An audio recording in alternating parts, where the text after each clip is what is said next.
کسی نے کہا کہ جس گھر میں پالتو کتا ہو کیا اس گھر میں نماز نہیں پڑھ سکتے؟ نہیں، نماز تو پڑھ سکتے ہیں، یہ تو گھر والوں پر وبال ہے کہ انہوں نے پالتو کتا رکھا ہے۔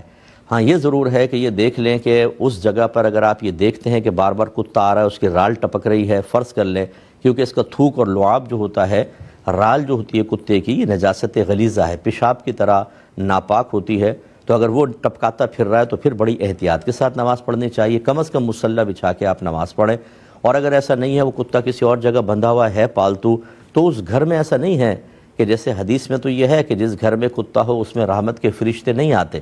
لیکن رحمت کے فرشتوں کے نہ آنے کی اس طریقے سے کوئی وعید بیان کرنا کیا ہماری نماز کو بھی باطل کر دے گا؟ ایسا نہیں ہے، آپ نماز پڑھیں گے، آپ کی نماز بہرحال ہو جائے گی، گھر والوں کی بھی ہو جائے گی۔ دیکھیں اگر تو بہت ہی بوڑھا شخص ہے کہ بالکل مطلب جیسے 70 سے ابو ہو گیا ہے، غیر جاذب النظر اور کوئی طاقت جسمانی نظر نہیں آتی ہے، اسی طرح کوئی بوڑھی خاتون ہیں کہ وہ اوور ایج ہو جانے کی بنا پر بالکل جاذبیت نہیں رکھتی ہیں، بہت ہی بوڑھی ہو گئی ہیں، تو ان کے احکام جوانوں سے جدا گانا ہو جاتے ہیں۔ لہٰذا اس لیے فقہ حنفی کی باقاعدہ کتابوں میں لکھا ہے کہ بوڑھی عورت سے مصافحہ تک کرنا جائز ہے اگر کوئی کرتا ہے تو اس لیے یہ اگر کسی کے سر پہ ہاتھ رکھتے ہیں، جو عموماً گھر کی بچیوں پر ہی رکھتے ہوں گے، اور یا کندھے پہ ہاتھ رکھ دیا کسی کو، بچی کو شاباش وغیرہ دیتے ہوئے، جیسے ملنے آتی ہیں تو ہاتھ رکھ دیا، تو اور اسی طرح خاتون نے کسی کے بچے کے ہاتھ پہ ہاتھ رکھ دیا تو گنجائش نکلے گی۔ لیکن اگر یہ اس سے کم عمر کے ہیں، جس کو ادھیڑ عمری کی عمر کہتے ہیں، بڑھاپا نہیں کہتے ہیں، 50 وغیرہ 50 پلس بھی ہو جائیں تو بعض اوقات اچھا ینگ آدمی نظر آتا ہے، تو ان کے لیے شرعی احکام بالکل ویسے ہی ہوں گے کہ یہ تو جیسے مرد ہے تو نامحرم عورت کو دیکھ بھی نہیں سکتا، چاہے جائے کہ اس کو چھوئے یا کندھے پر ہاتھ رکھے، اس سے بالکل اجتناب واجب ہے۔ اسی طرح کوئی عورت جو ہے وہ نامحرم مرد چاہے وہ قریبی رشتہ دار کیوں نہ ہو، لیکن اگر ان سے نکاح ہو سکتا ہے شرعی لحاظ سے تو نامحرم ہے، تو ان کو بھی چھونے اور ٹچ وغیرہ کرنے یا گلے ملنے سے اجتناب کرنا لازم ہوگا۔ لوگوں نے اپنے گھروں میں تلوار لگانا شروع کر دی ہے، اس کا ٹرینڈ چل رہا ہے، اور انہوں نے پوچھا ہے کیا یہ برکت ہے؟ اور ذہن میں ایسا ہوتا ہے کہ حضرت علی رضی اللہ تعالی عنہ کی جو تلوار تھی ذوالفقار جس کا نام تھا، وہ ہم ذوالفقار گویا کہ گھر میں لگا رہے، تو کیا اس سے برکت حاصل ہوگی یا نہیں ہوگی؟ اچھا یہ بھی دیکھیں کہ حضرت علی کے طریق پہ نہیں چلیں گے، تلواریں لگا لیں گے گھر کے اندر تاکہ برکت حاصل ہو جائے۔ بہرحال یہ کوئی اس طرح نہیں ہے، حضرت علی کی خود تلوار ہوتی تو باعث برکت بھی تھی، اور اس کا آپ کے گھر میں ہونا نزول برکت کا سبب بھی بنتا۔ آپ نے کہیں سے بھی لوہے کی تلوار تیار کی، مشابہت اس کی کر لی اور آپ نے گھر میں لگا لی، اس کی کوئی فضیلت نہیں ہے، یہ مباح ہے۔ ہو سکتا ہے آپ کے پیار محبت کی وجہ سے ہو سکتا ہے کہ اللہ تعالیٰ کوئی آپ کو اجر عطا فرما دے، لیکن یہ کوئی اس کنفرم نہیں ہے، کیونکہ حدیث قرآن میں تو نہیں آیا کہ ہم یہ کہیں ہاں اس پہ بہت ثواب ملے گا۔ لگانا میں منع نہیں کر رہا ہوں، لیکن اس طرح کی امیدیں اور اپنے پاس سے ثواب گھڑ لینا، یہ لگائیں گے تو بہت ثواب ملے گا، برکتیں ہوں گی، جب تک شریعت اس کی تائید نہ کرے اس طرح نہ کریں، ورنہ یہ شریعت میں اضافہ کہلائے گا۔ اللہ تعالیٰ عمل کی توفیق عطا فرمائے۔ بھائی نے پوچھا تھا کہ اللہ کے ولی کی کیا پہچان ہے؟ دیکھیں اللہ کے دوستوں کی پہچان خود اللہ تعالیٰ نے قرآن عظیم میں ایک تو واضح طور پہ بیان فرمائی کہ الا ان اولیاء اللہ لا خوف علیہم ولا هم یحزنون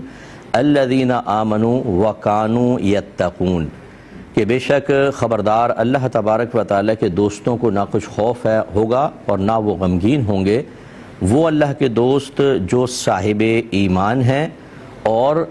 صاحب تقوی ہیں، اور وہ تقوی اختیار کرتے ہیں۔ تو اس کا مطلب یہ ہوا کہ پہلی بات ہے کہ صاحب ایمان سے اشارہ ہے کہ وہ صحیح العقیدہ ہوں گے، ان کے عقائد میں کوئی فساد، کوئی گڑبڑ، کوئی خرابی نہیں ہوگی۔ دوسرا وہ نیک اعمال کرنے والے ہوں گے،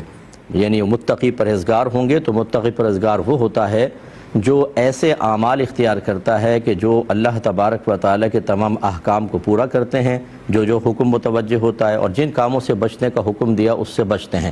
گویا کہ ہر صغیرہ کبیرہ ظاہری باطنی گناہ سے وہ محفوظ ہوتے ہیں۔ یہ ان کی ایک ظاہری علامت ہے، لیکن یہ ظاہری علامت ہے، یہ حتمی علامت نہیں ہے۔ ظاہری علامت کا مطلب اگر آپ دیکھیں کسی کو کوئی گناہ سے بچ رہا ہے، صاحب ایمان ہے، صاحب تقوی ہے اور صحیح العقیدہ ہے، تو آپ اس کے بارے میں اللہ کا ولی ہونے کا گمان کر سکتے ہیں، کیونکہ غیب کا علم ہمیں نہیں ہے، نہ ہم غیب پر مطلع ہیں۔ اور حتمی کا مطلب یعنی شیورٹی کے ساتھ دلیل اس وقت ہوگی کہ جب کوئی ہمارے پاس یا تو قرآن و حدیث بیان کر دیتے، یا پھر کوئی ولی بعض اوقات ایسا ہوتا ہے کہ واقعی ان کی ولایت ان کی بزرگی بہت ہی معروف اور وہ اپنے بارے میں قرار کر لیں تو یہ بھی ایک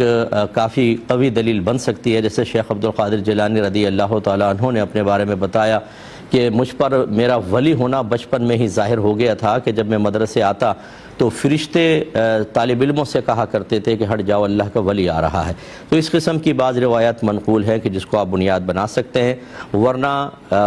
ولایت ایک وہبی شے ہے، یعنی اللہ تبارک و تعالی جس کو دینا چاہتا ہے دے سکتے ہیں. یہ کسبی نہیں ہے کہ اپنے ذاتی کوشش اور عمل سے حاصل ہو جاتی،